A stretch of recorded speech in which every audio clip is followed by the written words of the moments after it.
ऐसा नहीं है कि पारसनाथ पहाड़ी पहली बार विवादों में आई है।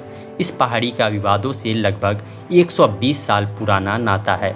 जैन संप्रदाय के मुताबिक इस पहाड़ी पर जैन धर्मावलंबियों के 24 तीर्थंकरों में से 20 का यहीं से निर्माण हुआ है और इस पवित्र पहाड़ी को जैन समाज सम्मेद शिखर के नाम से जानता है और यहाँ जो लोग तीर्थ करने आते हैं उसे वंदना कहा जाता है। छोटा नागपुर के पठारी में जैन धर्म का यह सबसे बड़ा तीर्थ स्थल मौजूद है। आसपास के गैर जैन समुदाय के लोग इसे पारसनाथ पहाड़ी के नाम से जानते हैं। 1903 में पारसनाथ पहाड़ी के मालिकाना हक को लेकर मामला न्यायालय पहुंचा था, जब अखंड भारत के जाने माने उद्योगपति और धनसेठ सेठ हुकुमचंद और तत्कालीन पालगंज रियासत के राजा महाराज बहादुर सिंह पारसनाथ पहाड़ी पर अपना दावा पेश कर रहे थे। सेठ हुकुमचंद दिगंबर जैन समुदाय से ताल्लुक़ रखते थे और साथ ही जैन धर्म के बड़े नेता भी थे। सरकारी लैंड रिकॉर्ड के मुताबिक साल 1790 में पारसनाथ पहाड़ी को 10 वर्षीय बंदोबस्ती में पालगंज राजा के नाम किया गया था। इससे पहले 16वीं शताब्दी से लेकर 18वीं शताब्दी तक मुर्शिदाबाद के ही एक धनी और शक्तिशाली महाजन जगत सेठ और उसका परिवार ही पारसनाथ पहाड़ी का देखरेख करता था। यह परिवार श्वेतांबरी समुदाय से ताल्लुक़ रखते थे। बाद में साल 1765 में इस परिवार को ईस्ट इंडिया कंपनी ने कलकत्ता भेज दिया था।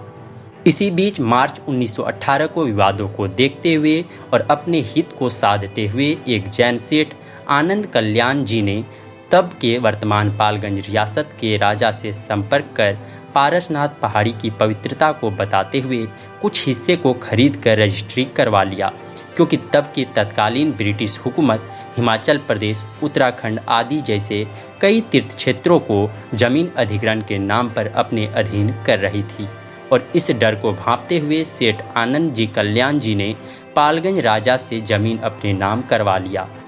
साथ ही श्वेतांबर जैन समाज ने वहां एक दरवाज़ा बनाने की भी योजना बनाई थी ताकि तीर्थयात्री पर्वत पर आसानी से जा सके। उसके बाद थोड़ी भिन्नता वाले जैन धर्म के ही दोनों समुदाय श्वेतांबर और दिगंबर पारसनाथ पहाड़ी पर अपना मालिकाना हक जताने के लिए आपस में ही भिड़ गए। दिगंबर जैन समाज सेठ हुकुमचंद के अगुवाई में इस दरवाजे पर आपत्ति जताया। उनका कहना था कि श्वेतांबर जैन समाज वाले दरवाज़ा बनाकर दिगंबर जैन समाज के मार्ग में व्यवधान उत्पन्न करना चाहते हैं। उसके बाद दिगंबर जैन समाज की ओर से सन 1920 में श्वेतांबर जैन समाज के विरुद्ध सिविल प्रक्रिया संहिता 1908 के आदेश 1 नियम 8 के अंतर्गत एक वाद दायर किया। वाद में यह कहा गया कि पर्वत का प्रत्येक पत्थर पवित्र है, यहाँ मकान एवं धर्मशाला बनाकर उसे अपवित्र नहीं किया जा सकता। उत्तर में यह कहा गया कि वादी दिगंबर जैन समाज ने पवित्रता की बात बढ़ा चढ़ाकर कही है। जैन शास्त्रों में पर्वत पर मकान बनाकर रहने पर कोई आपत्ति नहीं बताई गई है, लेकिन बाद में पारसनाथ पहाड़ी की मलकियत को लेकर 1933 में प्रिवी काउंसिल लंदन में मामला गया। उसके बाद सेठ हुकुमचंद बनाम महाराज बहादुर सिंह केस में प्रिवी काउंसिल में सुनवाई हुई थी। फैसला हुआ कि पारसनाथ पहाड़ की मालिकियत पालगंज राजा को है। पूरे जैन समुदाय को पारसनाथ पहाड़ी की शिखाओं में अवस्थित जैन मंदिरों, टोंग एवं चरण में अपनी पद्धति के अनुसार पूजा करने का अधिकार होगा। दिगंबर समुदाय को सिर्फ 4 टोंग एवं जल मंदिर में पूजा करने के लिए श्वेतांबर समुदाय से अनुमति लेनी होगी, अर्थात कानूनी रूप से मालिकाना हक न्यायालय ने श्वेतांबरी समाज के पक्ष में दे दिया था। न्यायालय का मानना था कि विवाद ग्रस्त संपत्ति श्वेतांबर जैन समाज द्वारा पालगंज के राजा से खरीदी गई थी, इसलिए इसे यहाँ की संपत्ति नहीं माना जा सकता।